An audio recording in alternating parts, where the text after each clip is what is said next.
In Matillion, orchestration pipelines coordinate the tasks associated with data integration, such as extracting, loading, and transforming data. It also manages data objects and resources that improve pipeline performance and efficiency. So to build an orchestration pipeline in Matillion Data Productivity Cloud, go to the plus sign in the upper right corner of the Pipelines pane and select Add New Orchestration Pipeline. We can give the pipeline a valid name and click Add to open this orchestration pipeline. As you see, we have an empty canvas where we can begin building our orchestration. Now, the easiest orchestration is a data load. So we will go to our Components pane and select Connectors, Load, Excel Query.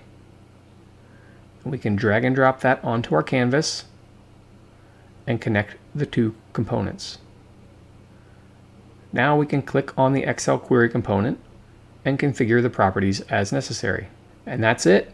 You can see how easy it is now to start an orchestration pipeline. Thanks for watching.